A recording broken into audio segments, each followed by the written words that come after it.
Wade for three on the way. It's good. Strong genes, basketball DNA, and with a family legacy in sports, Zaire Wade had everything most aspiring NBA players didn't. In the beginning, it looked like we were going to witness a father-son legacy carry on to the big leagues. It was all looking very promising for the child prodigy, who seemed like the second coming of his father, the superstar Dwayne Wade. His basketball talent was captivating and made for a compelling story. From the time he was in 5th grade, millions of people had already watched him play basketball. He quickly rose through the rankings and played some of the best teams in the country. It seemed he would almost certainly become a player of a high level, leaving a lasting legacy as a basketball player. He possessed all the qualities of a future NBA star. During his freshman and sophomore years, he attended American Heritage School in Florida, where he consistently averaged over 20 points per game. Scouts raved about his ability to score in multiple ways and his impressive basketball IQ, especially considering his age. However, his moment in the spotlight quickly dimmed when he decided to relocate to Sierra Canyon in Los Angeles to team up with Bronny James, just like their fathers. Teaming up with Bronny James at Sierra Canyon created a lot of excitement in Los Angeles. Zaire was on the straight and narrow to getting drafted. However, the team was loaded with talent, and Zaire eventually found it difficult to even get any playing time. By the end of the season, his national ranking had taken a massive hit, plummeting to the 294th spot in his class. Even though Zaire wasn't where he wanted to be, he still managed to attract interest from schools like DePaul, Nebraska, and Rhode Island, but he wasn't satisfied. Instead, he decided to take a different route and announced his entry into the G League draft. Zaire Wade's potential to shine in the spotlight is undeniable, but his current performance is a far cry from what was expected, even by the most pessimistic of fans. He's not even playing on the continent anymore and is still putting up lackluster numbers, going from being one of the most talked about up-and-coming talents in the game to essentially disappearing completely, all while representing one of the most revered names in basketball history. It is a downfall that caught everyone off guard. Okay,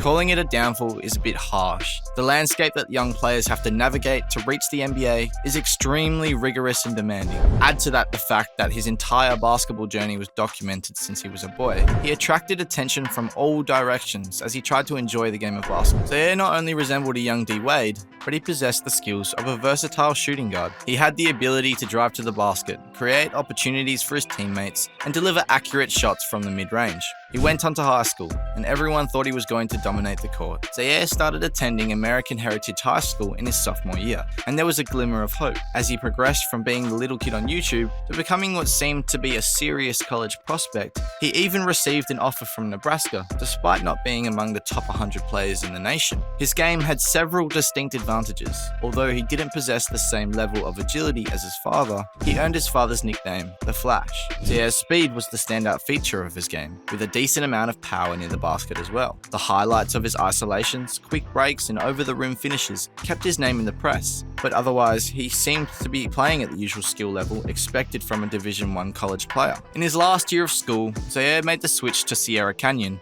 to play on a national championship team alongside Bronny James. An ankle injury kept him sidelined for a significant portion of the season, and Zaire only managed to average 4 points per game in the limited 3 games he played for them. Besides the injury, Zaire wasn't even getting enough playing time at Sierra Canyon. His team already had some heavyweights like Brandon Boston and Amari Bailey, and his average performance in the little time he got to show off made him get even less time. His father even came out and criticized the coach. Consequently, Zaire decided to prolong his high school journey and made the surprising move to Brewster Academy, where he could regain control of his team. During his super senior year, the young baller received only a handful of Division I offers from mid-major schools and made the controversial choice that brings us to this point. Opting to forego his college eligibility, Zaire went pro. His father had just gotten part ownership of a team in the G League, and that was his next stop. How bad could it turn out? Well, very, very bad. Zaire's performance on the court was disappointing, with an average of less than 2 points per game, shooting just 26% overall and 18% from beyond the arc. He struggled. It was clear that he was not ready for the NBA, and his game needed a lot of work. He had glaring weaknesses, and the pros he was playing against made them obvious.